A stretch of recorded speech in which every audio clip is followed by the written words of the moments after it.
ಅವಧಿ ಮೀರಿದ ಔಷಧಿಗಳನ್ನು biomedical waste management and handling rules 2016 ಅಡಿಯಲ್ಲಿ ವಿಲೇವಾರಿ ಮಾಡಲು ಒಂದು ಕಾರ್ಯಾಗಾರದ ಮೂಲಕ ಜಾಗೃತಿ ಕಾರ್ಯಕ್ರಮವನ್ನು ಹಮ್ಮಿಕೊಂಡಿರ್ತಕ್ಕಂಥ ಈ ಸಂದರ್ಭದಲ್ಲಿ ಈ ಪರಿಸರ ಸಂರಕ್ಷಣೆ ಅನ್ನೋದು ಇವತ್ತಿನ ದಿನಗಳಲ್ಲಿ ಬಹಳ ಸವಾಲಿನ ಸಂಗತಿ. ಈ ಬಯೋಮೆಡಿಕಲ್ ವೇಸ್ಟ್ ಅನ್ನೋದು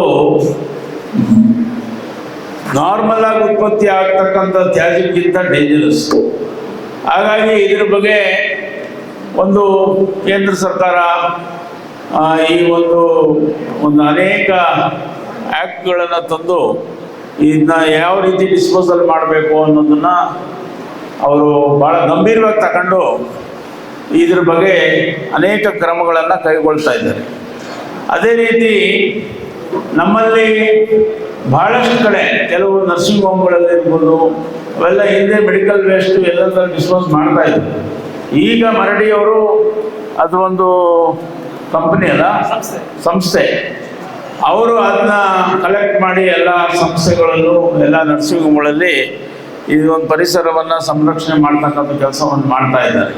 ರಾಮನಗರ ದಕ್ಷಿಣ ಜಿಲ್ಲೆ, ರಾಮನಗರದಲ್ಲಿ ದಕ್ಷಿಣ ಜಿಲ್ಲೆಯ ಎಲ್ಲ ಪದಾಧಿಕಾರಿಗಳು, ಎಲ್ಲ ನಿಮ್ಮ ಔಷಧಿ ವ್ಯಾಪಾರಸ್ಥರು ಎಲ್ಲರೂ ಕೂಡ ಇಂಥ ಸಮಾಜಮುಖಿ ಕೆಲಸಗಳನ್ನು, ಉಪಯುಕ್ತವಾದಂಥ ಕೆಲಸಗಳಲ್ಲಿ ಸಾಥ್ ಕೊಟ್ಕೊಂಡು ಬಂದಿದ್ದೀರಿ.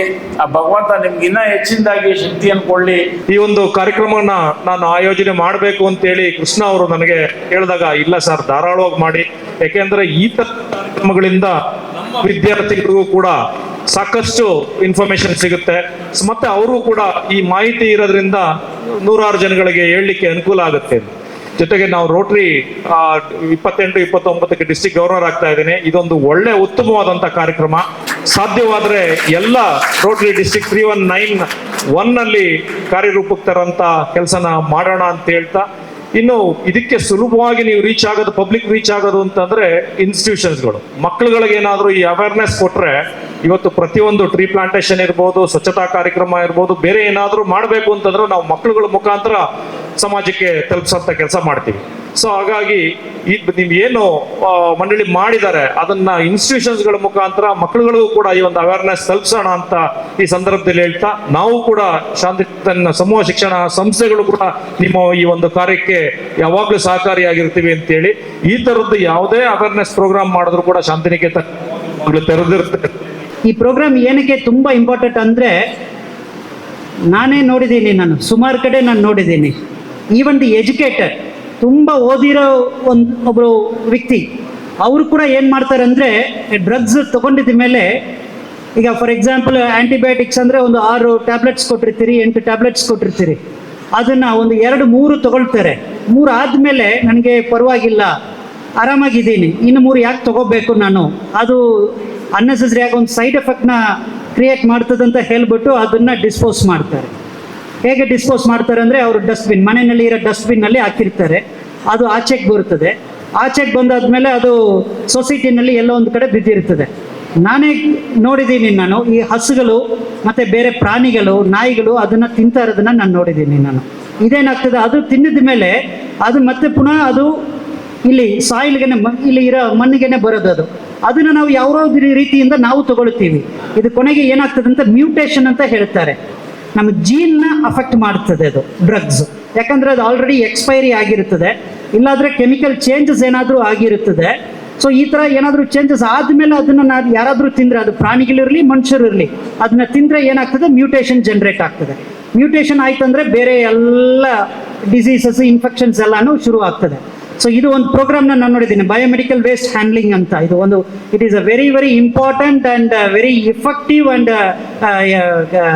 ನೀಡ್ ಟು ದಿ ಸೊಸೈಟಿ ಅಂತ ಒಂದು ಪ್ರೋಗ್ರಾಮ್ ಇದು. ಯಾಕಂದರೆ ಅದನ್ನು ನಾನು ಇನ್ವೆಂಟ್ರಿನೂ ನೋಡಿದ್ದೀನಿ ನಾನು.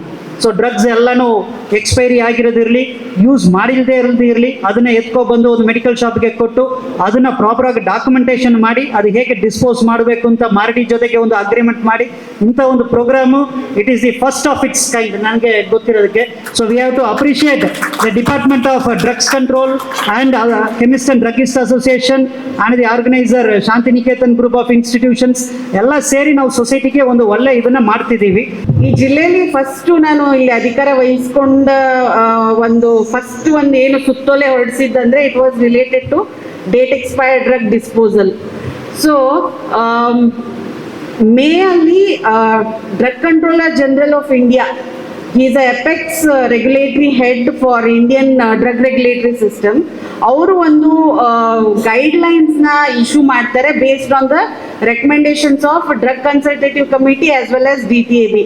ಏನಂತ, ಈಗ ನಾವು ಪರಿಸರಕ್ಕೆ ಹಾನಿ ಆಗುತ್ತೆ ಅಂತ ಒಂದು ರೀತಿಯಿಂದ ಹೇಳ್ತಿದ್ದೀವಿ. ಇನ್ನೊಂದು as rightly pointed out by principal Icon college, so it also in a way to save R cells.